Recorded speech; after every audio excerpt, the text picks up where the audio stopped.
కవిత శీర్షిక కాసిం. ఎన్ని గాయాల కందకాల్ని దాటావో అలసిపోయావు, ఎన్ని గాయాల కందకాల్ని దాటావో అలసిపోయావు. నీడ పచ్చని వసంతం వివర్ణమైంది, మన గుండె రంగు జెండా నెత్తురు బరువుతో సద్దుమణిగింది. ప్రవక్త, ఈ కాలానికి ద్విగుణీకృత అవసరం నీవు. ఏ కౌగిలి బ్రహ్మజముడై కాటేసిందో గాయపడ్డావు. కులము, పాండిత్యము అవిభాజ్య కవలలిక్కడ. పంచముని వాక్కు, నిషిద్ధ శాసనం, సమాంతర రేఖలిక్కడ. తెలుసు నీకు, మన జనాలింకా శోకవనంలోనే, మన జనాలింకా శోకవనంలోనే. కాలం కొత్త సృష్టిని మోస్తుంది, కాలం కొత్త సృష్టిని మోస్తుంది. సహస్వాప్ని కూడా బురుజులు బద్దలయ్యే దగ్గర తప్పక నీవు ఉండాలి. దారిలో ఏ ఎడారి నిన్ను వెంటాడిందో అలసిపోయావు.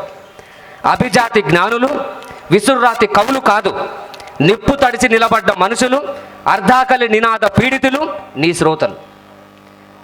శంభు కూడా తల వంచేదే లేదన్నావు.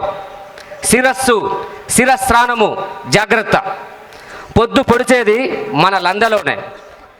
తల వంచేదే లేదన్నావు. శిరస్నానము జాగ్రత్త, పొద్దు పొడిచేది మన లందలోనే. రెండవ కవిత నా ప్రియమైన జీవిత భాగస్వామి కోసం రాసుకున్నది. నీవు తాకినప్పుడు, నీవు పిలిచినప్పుడు శిథిలాలుగా భిన్నమైన బతుకు పూర్ణత్వం పొందుతుంది. శాంతి లతల నా దగ్ధ స్వప్నాలను గుదిగుచ్చి నిలుపుతావు. నీవు నా ప్రాపంచిక సౌందర్యానివి. నీ వచ్చినప్పుడు నరాలు వీణ తీగలై మోగుతాయి. అగాధాలుగా ఇంకిన నా ప్రాణం నదిలా ఉరకలేస్తుంది, ఆకాశదారుల వెన్నెలై పారుతుంది.